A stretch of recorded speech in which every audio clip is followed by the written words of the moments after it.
Atos 7, verso 54, até 8:3. Ouvindo eles isto, enfureciam-se no seu coração e rilhavam os dentes contra ele. Mas Estevão, cheio do Espírito Santo, fitou os olhos no céu e viu a glória de Deus e Jesus que estava à sua direita, e disse: Eis que vejo os céus abertos e o Filho do Homem em pé à destra de Deus. Eles, porém, clamando em alta voz, taparam os ouvidos e unânimes arremeteram contra ele. E lançando-o fora da cidade, o apedrejaram. As testemunhas deixaram suas vestes aos pés de um jovem chamado Saulo. E apedrejavam Estevão, que invocava e dizia: Senhor Jesus, recebe o meu espírito. Então, ajoelhando-se, clamou em alta voz: Senhor, não lhes imputes este pecado. Com estas palavras adormeceu. E Saulo consentia na sua morte. Naquele dia, levantou-se grande perseguição contra a igreja em Jerusalém, e todos, exceto os apóstolos, foram dispersos pelas regiões da Judéia e Samaria. Alguns homens piedosos sepultaram Estevão e fizeram grande pranto sobre ele. Saulo, porém, assolava a igreja, entrando pelas casas e arrastando homens e mulheres, encerrava-os no cárcere. Vamos orar? Deus eterno, nós queremos te agradecer pelas notícias boas que tivemos essa semana,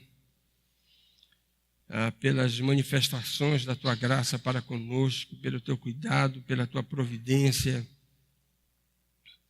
Acima de tudo, pela tua misericórdia que se renovou. E nós sabemos, Senhor, pela tua palavra, que as tuas misericórdias não têm fim. Elas se renovam a cada manhã e são a causa de não sermos consumidos, porque o Senhor nos trata com extrema bondade, apesar dos nossos pecados.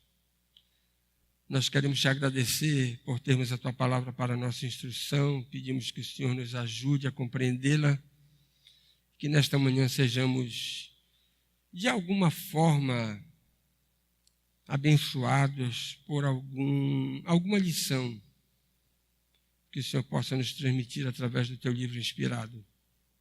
E nos abençoa durante esse dia, para que possamos guardá-lo de forma correta, de acordo com como o Senhor desejou quando estabeleceu essa instituição, para que nós pudéssemos observá-la. Abençoa cada família aqui presente, aqueles que não puderam vir por motivo de saúde. Que o Senhor dispense também o seu favor. No nome precioso do Senhor Jesus que nós choramos. Amém. Saulo como perseguidor da igreja. É o assunto que nós vamos considerar hoje e também no próximo domingo. E reconhecidamente essa é uma página sombria da história desse notável apóstolo cristão. É um período da vida de Paulo, o apóstolo, tão medonho que um dos maiores escritores e competente escritor que escreveu sobre a vida de Paulo chegou a insinuar que ele nunca conseguiu se perdoar por causa deste lapso na sua vida, quando ele passou alguns anos nessa categoria de sanguinário perseguidor da igreja cristã. Com todo respeito ao Robertson, que fez essa observação, é uma desconfiança sem fundamento. Não há qualquer razão para nós desconfiarmos do conforto espiritual que o próprio apóstolo experimentou depois que ele se converteu. Irmãos, ainda que os pecados que ele tenha cometido tenham sido extremamente graves, abundantes, horrorosos, num tom mais pavoroso que você possa imaginar. E isso é verdade. Nós corremos o risco de transferir a imagem do apóstolo cristão para o fariseu perseguidor. Essa é uma tendência natural. Nós queremos santificar aquele personagem do passado. Mas o Saulo de Tarso do passado foi um homem extremamente ímpio e cometendo pecados inomináveis. Nós vamos ter a oportunidade de ver. E deve ser destacado que, preste atenção, uma pessoa que é completamente curada através do arrependimento, do tratamento correto dos seus pecados do passado, não consegue falar com a simpatia, clareza, serenidade com a qual o apóstolo Paulo procura demonstrar nas suas cartas, mostrando com absoluta clareza a sua tristeza por aquele seu passado horroroso.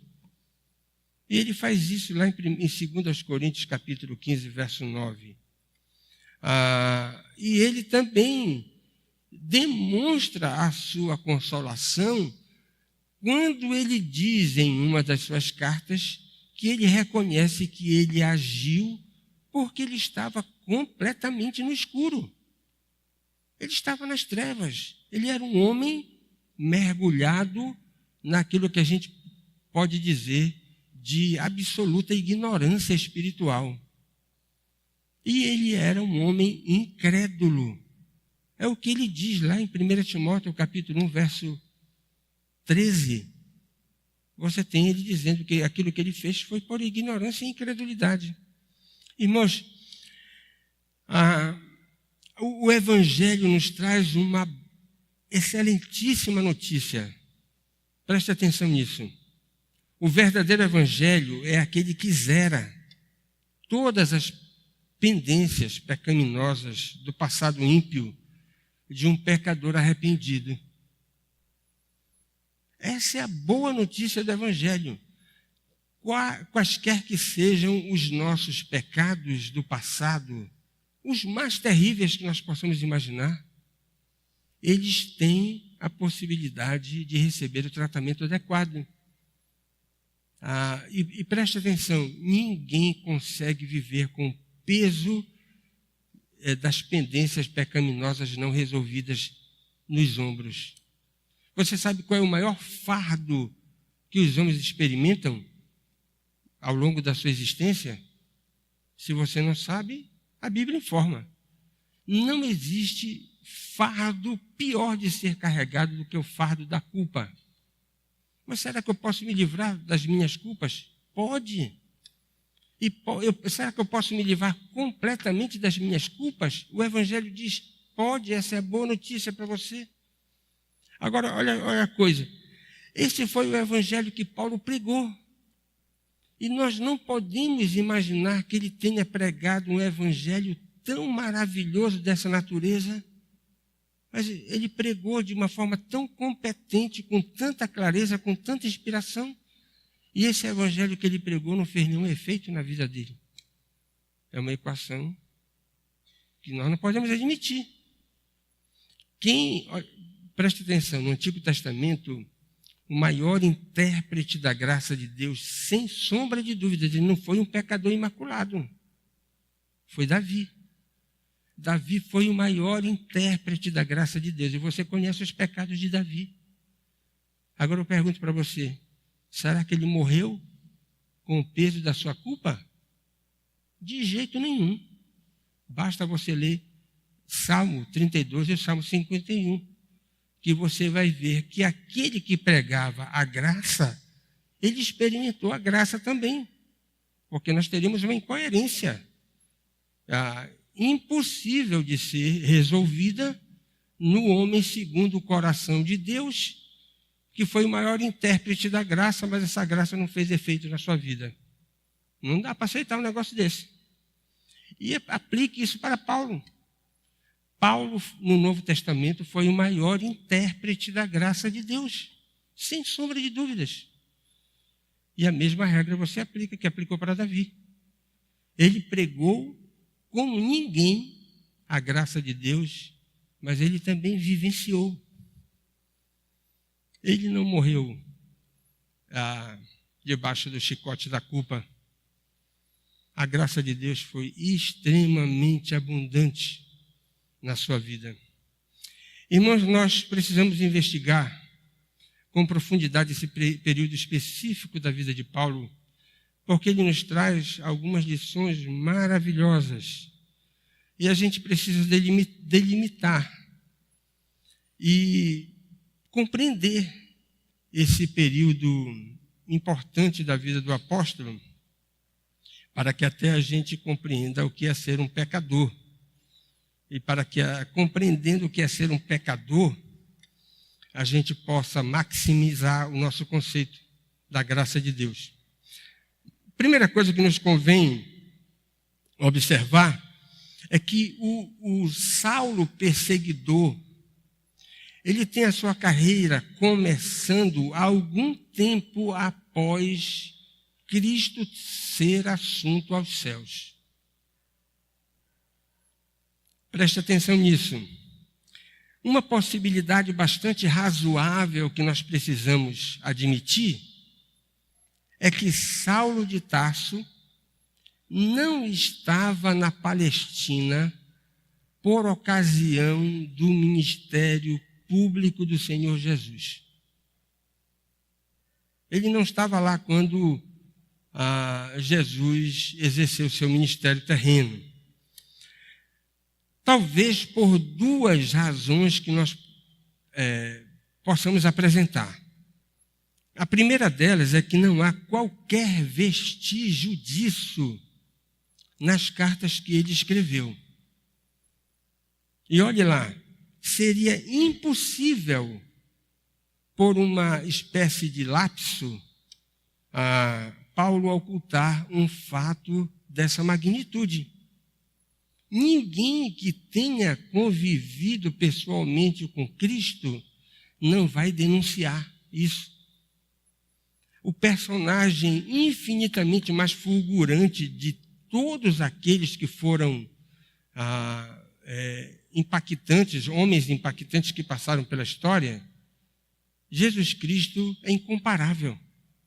E como é que Paulo, estando em Jerusalém, durante o ministério terreno de Cristo, onde Jesus passou inúmeras vezes, onde ele foi crucificado, onde ele estabeleceu a igreja, esse homem que estava lá não foi de nenhuma maneira impactado a tal ponto de não denunciar isso nos seus escritos, nas suas cartas.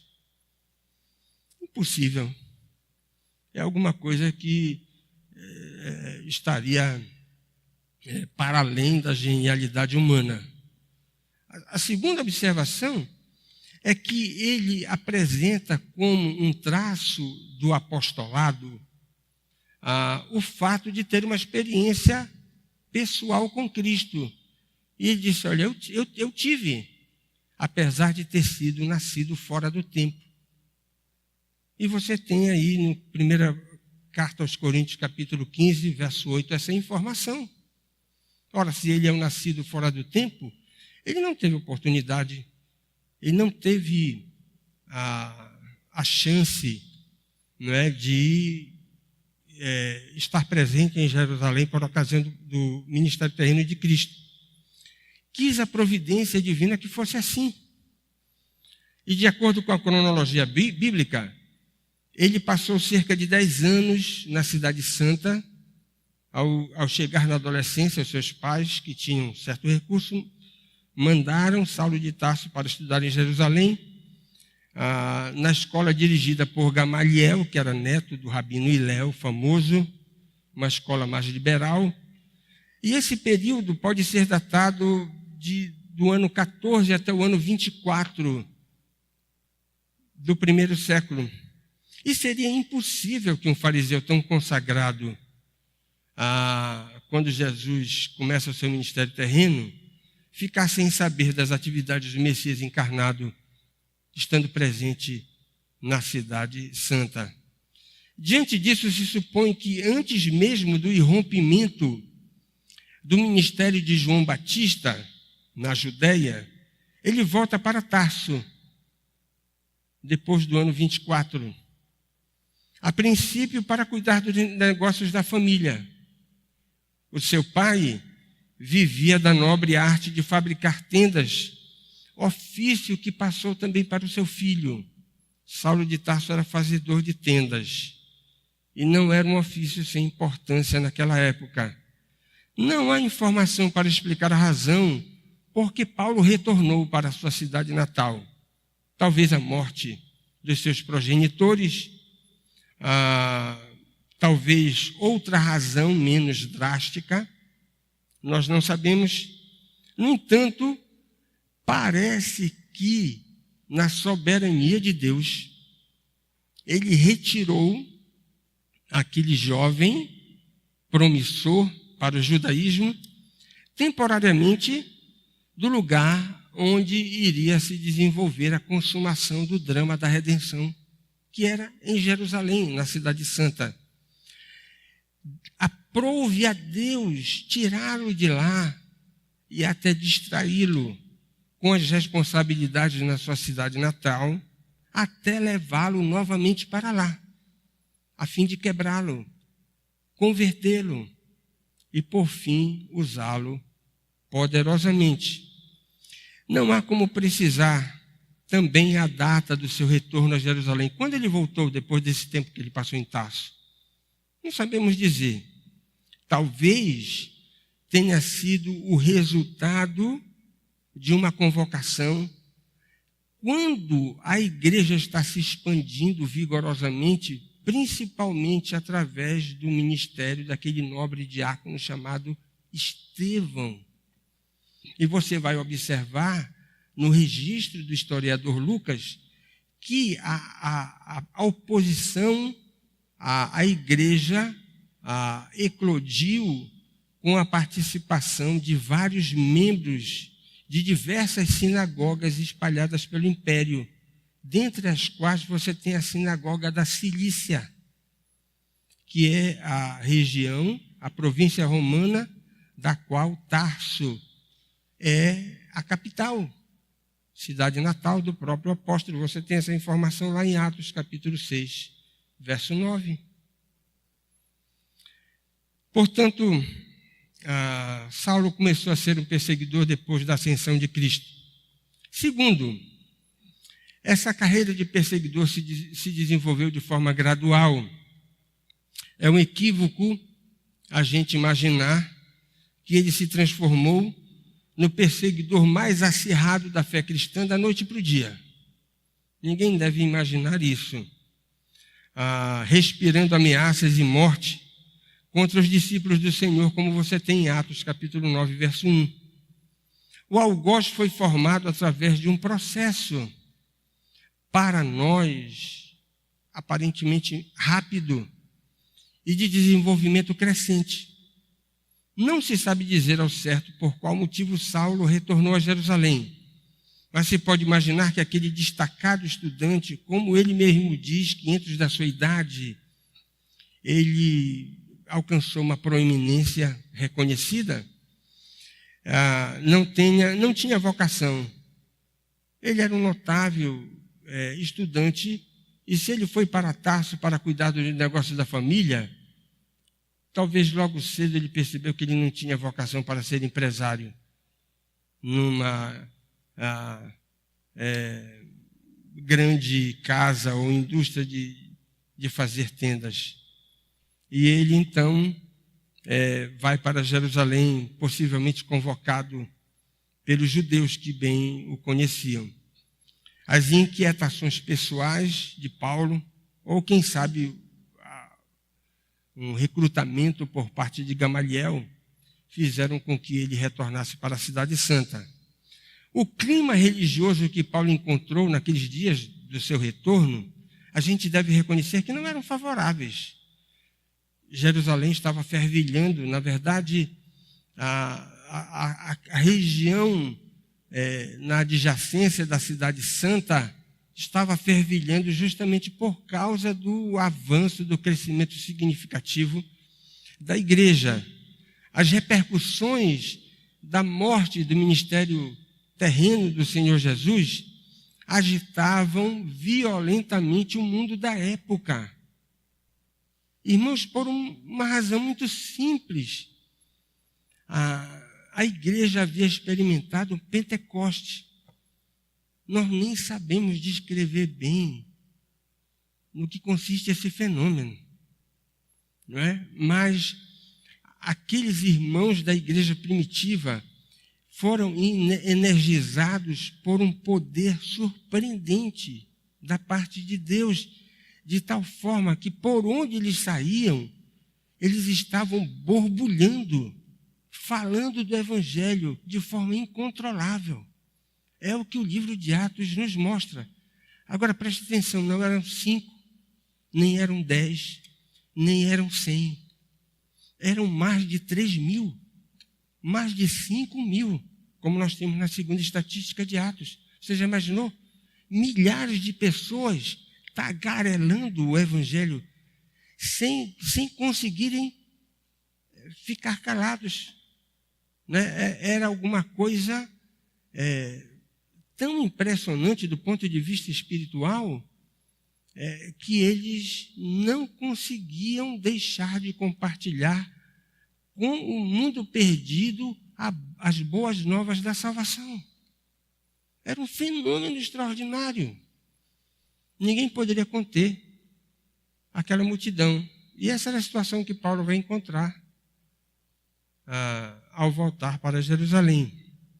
Ele, portanto, vai se engajar. Os judeus estão preocupados com isso. E ele vai se engajar na tarefa mais difícil da sua vida. Sabe qual é? Tentar salvar o judaísmo. Especificamente o judaísmo nos moldes do partido que ele defendia, o farisaísmo. Uma tarefa inglória, né? Que já nascia morta, fracassada. Não dava para salvar aquele sistema. Isso porque o seu partido estava sendo colocado em xeque pela seita dos nazarenos, que estava crescendo de forma surpreendente, abalando o mundo. É assim que nós devemos entender o desenvolvimento daqueles fatos. E por último, o Saulo perseguidor nos mostra a face mais deprimente da religião. De todas as formas de perseguição, sem dúvida alguma, a perseguição religiosa é aquela que assume os traços mais horrorosos que nós possamos imaginar. E a história de Saulo vai mostrar isso. Ele aparece como sujeito principal da Inquisição, que é movida pelo judaísmo contra a igreja naqueles dias primitivos. Preste atenção nisso. Ele é o principal expoente na pesada oposição que o judaísmo vai fazer contra a igreja. Mas a história vai mudar radicalmente. E nós vamos ter esse mesmo homem como objeto preferido daquele partido do qual ele fez parte, que perseguiu a igreja, agora está do outro lado. E é na mesma esfera, é a esfera religiosa. Ele, como apóstolo cristão, vai ser objeto das piores manobras, perseguições, oposições por parte do próprio partido que ele defendia. Irmãos, isso é de uma natureza horrorosa. Como é que o mesmo homem, na mesma esfera, agora só que em posições diferentes, vai experimentar a mesma espécie de tratamento perverso, cruel, irracional, brutal, sanguinário. Na esfera da religião nós temos esse quadro pavoroso, e é isso que a história procura nos confirmar e dizer que, lamentavelmente, sim, nessa esfera. Nós não devemos ser românticos. Preste atenção, eu já mencionei isso. O ímpio Saulo de Tarso é uma caricatura do que veio ser o apóstolo cristão. Caricatura. São dois personagens completamente diferentes. O primeiro é um homem morto, dotado de excelentes capacidades naturais, agindo sob a sua consciência farisaica, mas ele está dando vazão a toda a sua natureza corrompida. E a gente não deve ser romântico tentando santificar o Saulo de Tarso perseguidor. Ele era ímpio, e ímpio dando vazão em toda a sua natureza corrompida. O segundo é um homem regenerado, onde nós vamos ver as mais excelentes virtudes cristãs aparecendo. A gente deve lembrar que o farisaísmo era a esperança de Israel. Para um judeu fariseu, ele nutria no seu coração a falsa ideia de que o seu partido era o único segmento que poderia salvar o mundo. Era essa a concepção de um fariseu da gema, como era o apóstolo Paulo. Quando viesse o verdadeiro Messias, eles diziam, vai ser um fariseu. Essa era a cabeça dos membros desse partido judaico. Não este Jesus de Nazaré, que acabara de morrer na cruz, por se ter oposto justamente ao ensino ministrado pelo partido mais rigoroso, zeloso, dentro da tradição judaica, que eram os fariseus. Jesus bateu de frente com os fariseus. Basta você fazer uma leitura superficial nos evangelhos. Como é que esse pode ser o Messias? Se ele bateu de frente no partido através do qual virá o Messias e será a esperança do mundo.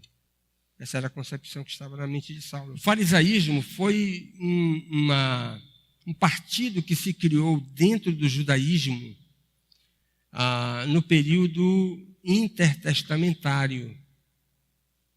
Então, por ocasião, né, do nascimento de Cristo, né,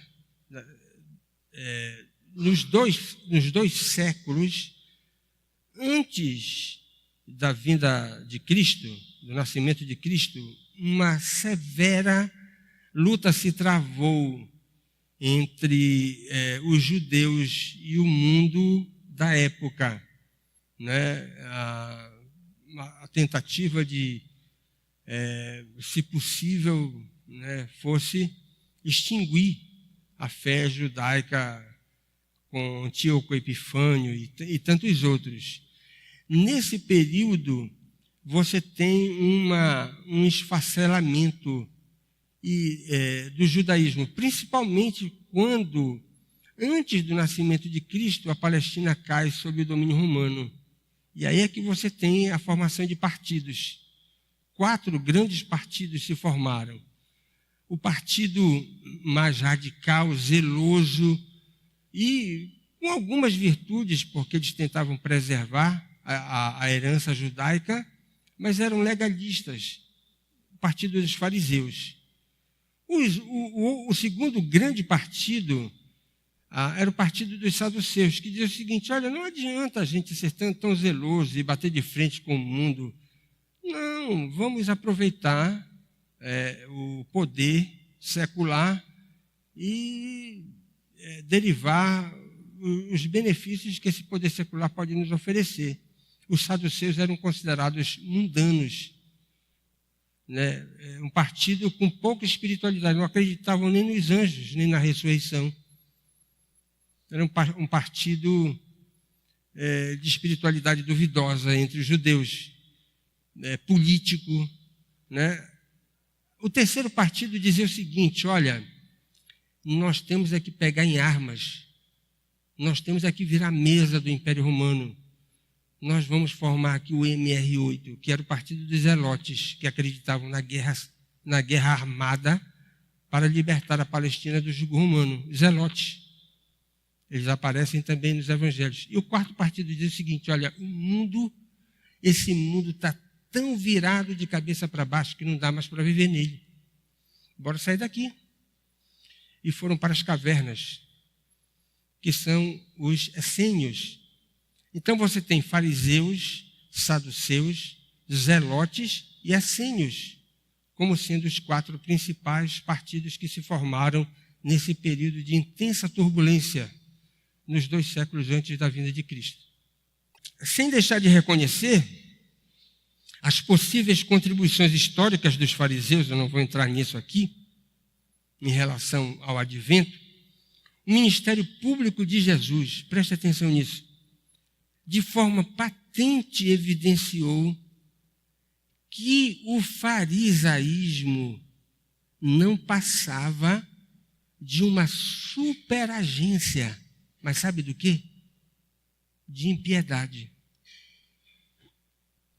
O farisaísmo, no olhar de Cristo, não passava de uma superagência de impiedade.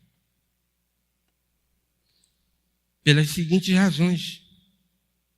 Mateus capítulo 23, verso 12, você tem Jesus dizendo: olha, tem alguma coisa que contamina essa religião que se diz ser a salvadora do mundo, orgulho espiritual. Jesus Cristo denunciou o sectarismo farisaico, que era uma espécie de proselitismo, chamando pessoas para fazerem parte do partido, sem que passassem por qualquer tipo de experiência. Mateus 23, verso 15. Lucas 12, 1. Jesus Cristo adverte: olha, guardai-vos da hipocrisia dos fariseus, da falta de coerência entre aquilo que eles falam e da forma com que eles vivem. Jesus diz assim: olha, os fariseus, eles são mestres em algo que vocês precisam evitar, que é o legalismo. E o que é o legalismo? É aquele preciosismo descaridoso que privilegia a letra da lei.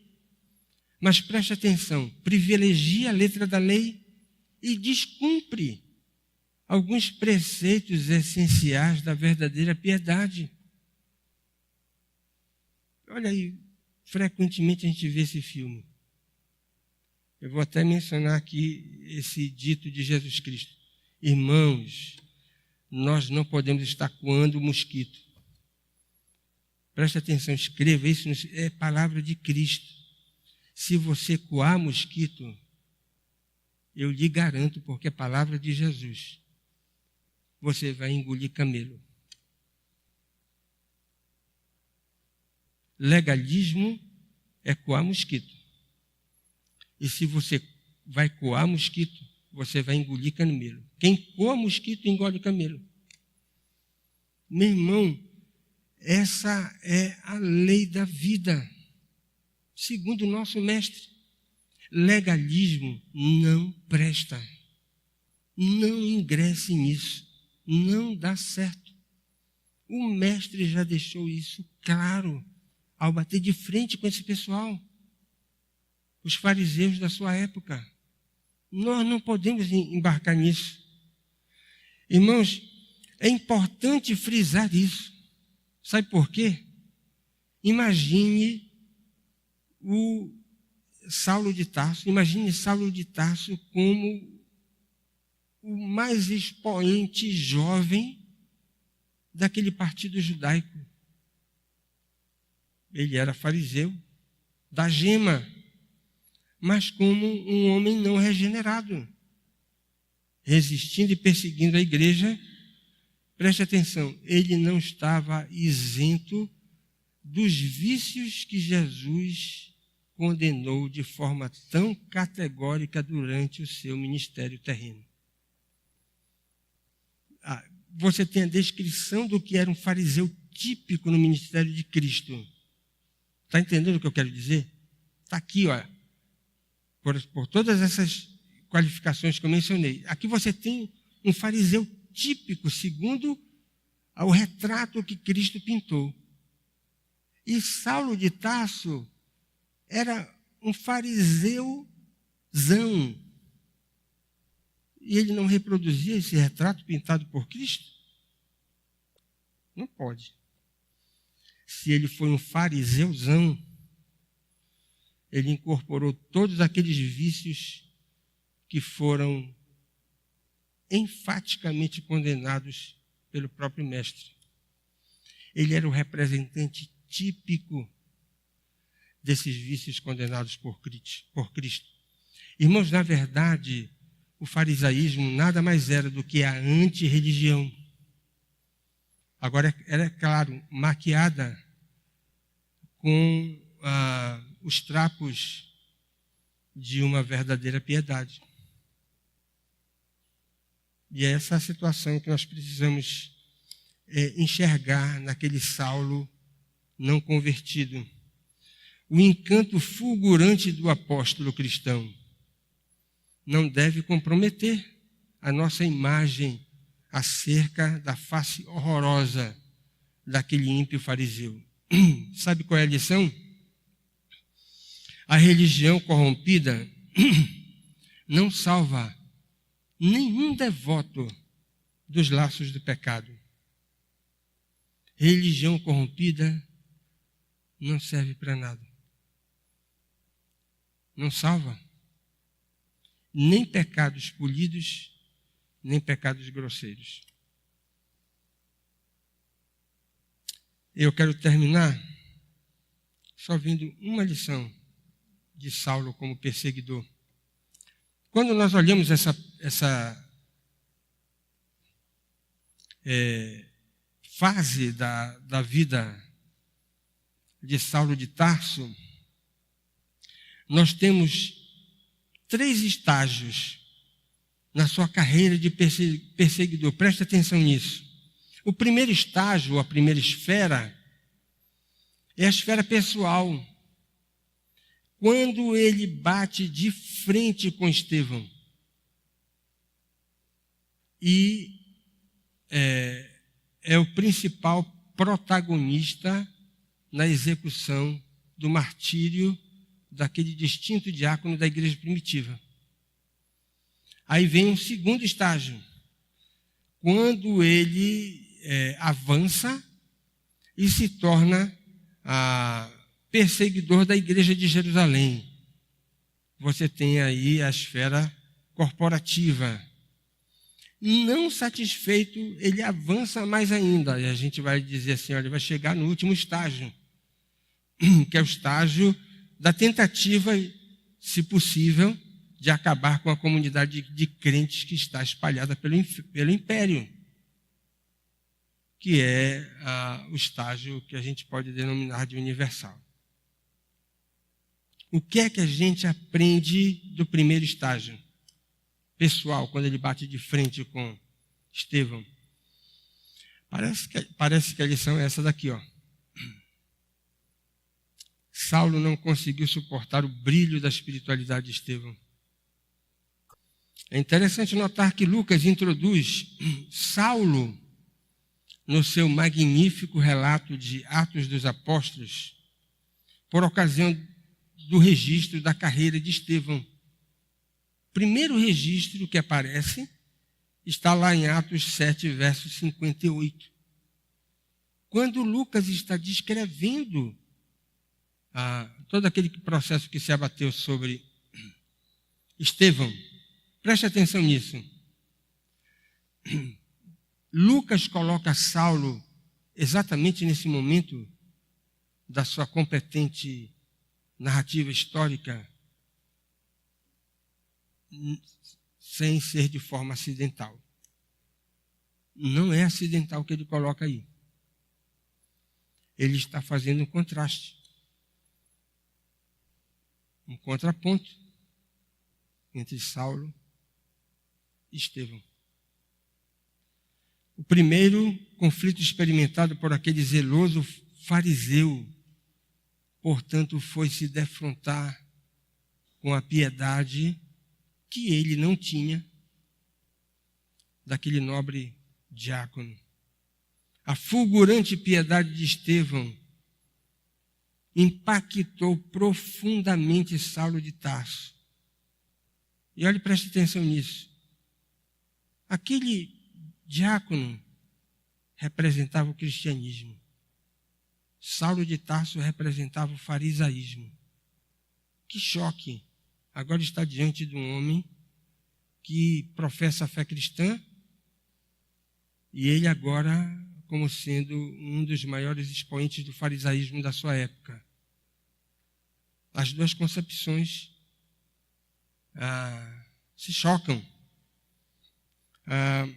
E é possível identificar na descrição de Lucas alguns elementos que começaram a produzir no coração daquele brilhante fariseu os traços do sentimento ou dos sentimentos que o envenenaram.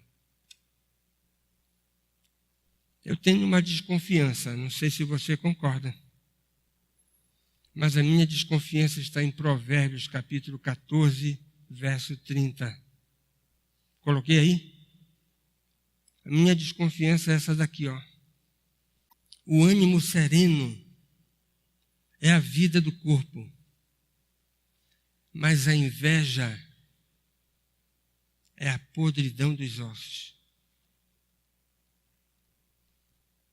Não faz sentido? Se você for ler os evangelhos, você vai ver os evangelistas dizendo: esses fariseus estão batendo de frente com o mestre e vão entregá-lo às autoridades romanas para que ele seja morto. Eles não estão mais aguentando esse Galileu. Não estão mais aguentando, ele precisa ser morto. E os evangelistas dizem: por inveja, por inveja, por inveja. Não faz sentido que o apóstolo Paulo esteja experimentando o mesmo sentimento que o seu partido experimentou ao se defrontar com a fulgurante espiritualidade de Cristo. É claro que ele estava não estava diante do sol, né? Estava diante de uma lua, mas era uma super lua, Estevão, não é?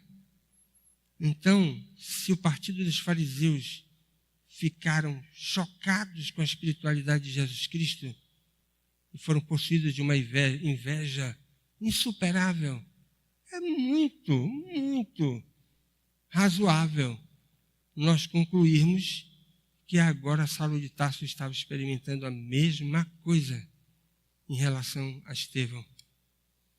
Paralelo parece ser correto. Mas talvez você pergunte: mas onde estão as provas disso? Eu quero lhe dar algumas. Atos capítulo 6, verso 8.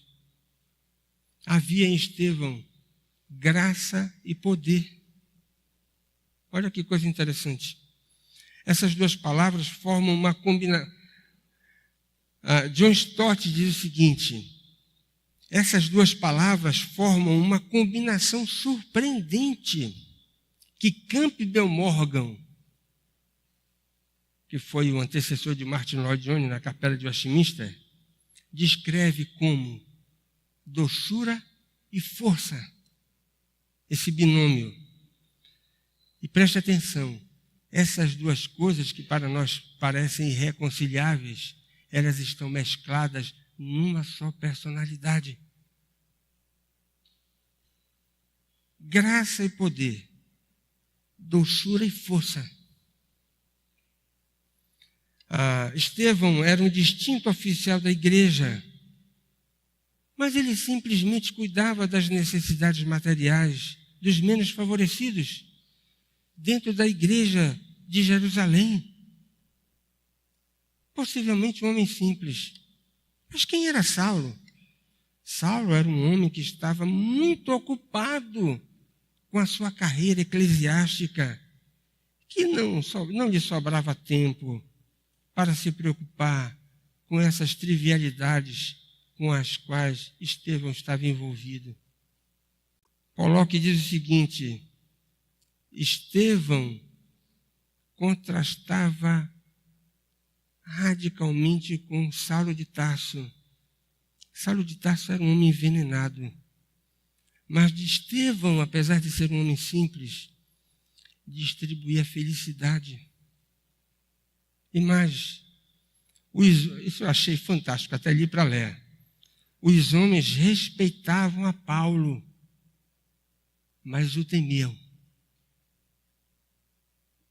Os outros homens respeitavam também Estevão, mas o amavam. Maravilhoso, né? Uns respeitavam Paulo, mas o temiam. Com Estevão era diferente. Respeitavam Estevão, mas o amavam, ao invés de temê-lo. Não era fácil. Nós devemos reconhecermos. Para um homem não regenerado, membro daquele arrogante partido dos fariseus, lidar com alguém que, do ponto de vista humano, estava no patamar muito inferior ao seu, mas que demonstrava virtudes morais e espirituais de forma tão exuberante, num grau tão superlativo, isso não era fácil para lidar, no caso daquele nobre fariseu chamado Saulo de Tarso. Capítulo 6, verso 10, sabedoria espiritual. Estevão foi arrastado até a sinagoga para enfrentar o debate público diante do Sinédrio, é o que você tem aí, 6:12. Presta atenção, arrastado para a sinagoga e ele vai ser sabatinado. O texto diz com clareza, é diante do Sinédrio. E é altamente provável que Saulo, como membro da corte judaica, estivesse presente naquela ocasião. O texto faz referência a judeus que procediam de várias partes do império, inclusive da Cilícia, província natal do apóstolo Paulo, cuja capital era Tarso. Você tem aí no verso 9. A passagem indica que o nobre diácono foi vitorioso no debate. É o que o texto diz. Para o fariseu Paulo, ser derrotado numa polêmica religiosa contra um homem do naipe de Estevão, irmãos, era um insulto insuportável. Insuportável. Se Saulo fora vencido naquele debate com Estevão na sinagoga, haveria também nisto uma nota de vingança pessoal. E esta foi a resposta que Paulo deu a Estevão: você vai morrer. Ele perdeu o debate e agora ele vai ser o protagonista da morte daquele homem. Ele iria presidir o seu apedrejamento. Obviamente, tal como aconteceu com Jesus, depois de um julgamento falacioso que você tem no verso 13. Parece que Lucas nos apresenta a mesma moldura que nós temos nos evangelhos envolvendo Jesus Cristo naquela situação. Terceiro, Atos 6, verso 15. Os judeus da sinagoga de Jerusalém, feridos pela vergonhosa derrota, ofereceram denúncia contra o diácono. Subornaram homens igualzinho a Cristo. Apresentaram testemunhas falsas, parece que a gente está vendo o mesmo filme. E levantaram as mesmas acusações que foram proferidas contra o mestre. Ele está blasfemando, ele profanou o templo e ele rejeita totalmente os padrões estabelecidos na aliança. Irmãos, o Sinédrio estava novamente reunido. E o historiador Pollock diz assim: recordações incômodas saídas de um outro julgamento no mesmo salão, 2 anos antes, enchiam a sala. Parece que o quadro é o mesmo. A descrição de Lucas sobre a aparência de Estevão, irmãos, deve ter penetrado na alma de Saulo de Tarso como uma estaca. Ele fitou os olhos do acusado. E veja aí o verso 15 de Atos 6. E viu no seu rosto, como se fosse o rosto de anjo. Essa reação indescritível para Saulo de Tarso era humanamente inexplicável. Principalmente, preste atenção nisso, porque Saulo de Tarso considerava Estevão um herege. Como é que agora um herege está com o rosto de anjo? Me explica isso. Sereno desse jeito. Vou colocar aqui, né? Uma estaca deve ter entrado por debaixo da costela daquele nobre fariseu. No capítulo 7, versos 51 a 53, aquela autoridade incomum que é vista em Cristo nos evangelhos agora estava sobre aquele simples homem. A exposição improvisada da história judaica apresentada como defesa por parte de Estevão é extraordinária. Irmãos, nós não temos informações sobre a formação de Estevão. Mas a exposição que ele faz, improvisada da história, só realmente tendo recebido uma capacitação do alto naquele momento. E ele vai refutar de forma categórica, exemplar, todas as denúncias que estão sendo levantadas contra ele. Naquele rápido discurso. Não há dúvidas de que esse sermão marcou profundamente o jovem rabi, Saulo de Tarso. Isso pode ser confirmado, preste atenção, como foi uma defesa poderosa por parte daquele diácono. Muito tempo depois, Saulo de Tarso, ao falar do seu tempo de perseguidor, ele usa palavras que nos remetem ao discurso de Estevão, confirmando que a defesa daquele diácono marcou profundamente a sua mente e o seu coração.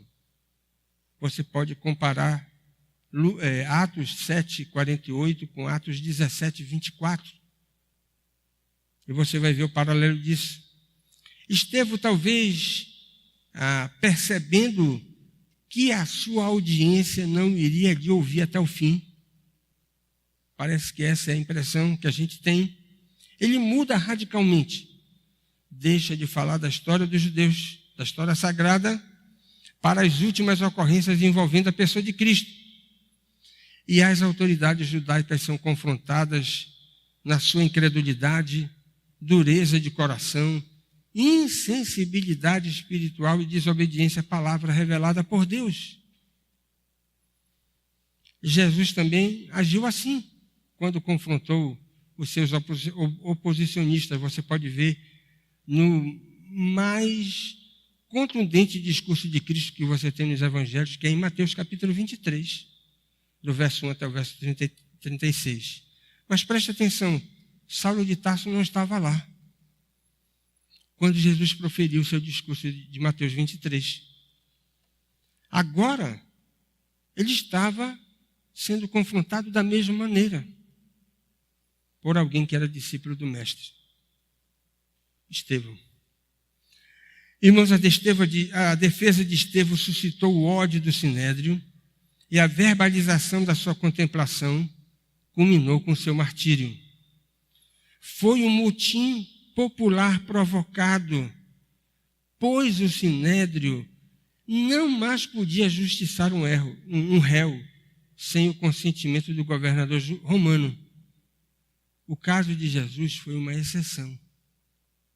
O Império Romano havia proibido os judeus de executar alguém por pena capital por alguma espécie de crime religioso.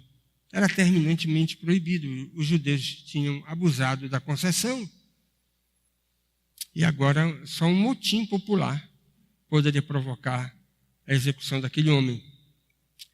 Irmãos, a morte de Estevão, portanto, foi semelhante a Cristo, alimentando sentimentos de misericórdia, mesmo experimentando as mais bárbaras atrocidades. Você deve ter percebido na leitura do texto que Estevão usa praticamente as palavras de Jesus Cristo na cruz. Lucas termina o registro da carreira do diácono com um agudo contraste. O rabino que presidia o apedrejamento consentia com aquela ilegalidade, com aquele ato. Capítulo 8, verso 1. E a gente pode concluir duas coisas.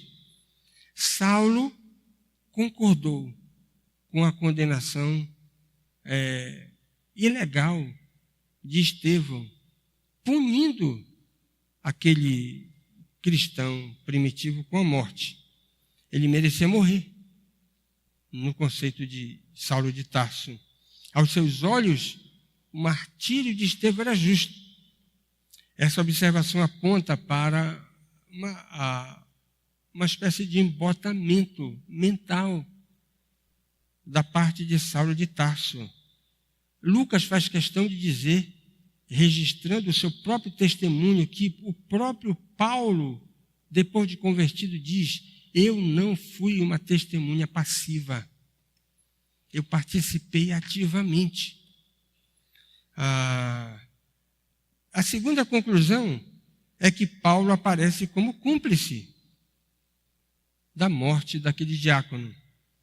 Apesar de não jogar uma pedra, ele não joga uma pedra, mas ele não faz nada para impedir que os outros jogassem. E ele, como autoridade dentro do judaísmo, rabino que era, membro do Sinédrio, ele tinha autoridade para refrear aquele tipo de chacina. E não fez, porque ele se tornou cúmplice. Mas será que Paulo não conhecia as leis da sua época? Eu escrevi aqui. Né? Ele estava tão enlouquecido que a ordem poderia ser sacrificada. Irmãos, nós aprendemos duas coisas aí. Eu coloquei aqui. A primeira delas, nós precisamos sempre afirmar o extraordinário poder que a graça de Deus tem, de mudar o pecador mais endurecido no estado mais medonho que você possa imaginar. Preste atenção nisso.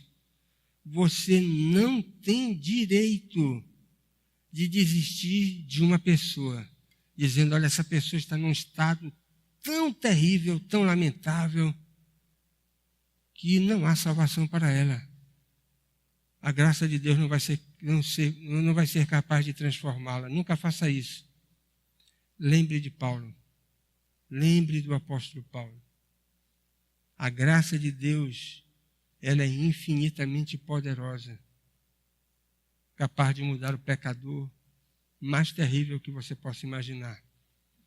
E a segunda coisa, olha, tome cuidado. A inveja é uma praga. Não é à toa que os antigos chegaram à conclusão de que a inveja é um dos 7 pecados capitais. Preste atenção nisso. Um dos 7 pecados. A inveja é a podridão dos ossos, na linguagem de Provérbios. Não inveje ninguém, senão você vai ter a podridão nos seus ossos. É o que nós aprendemos com esse primeiro estágio da história do perseguidor Saulo de Tarso.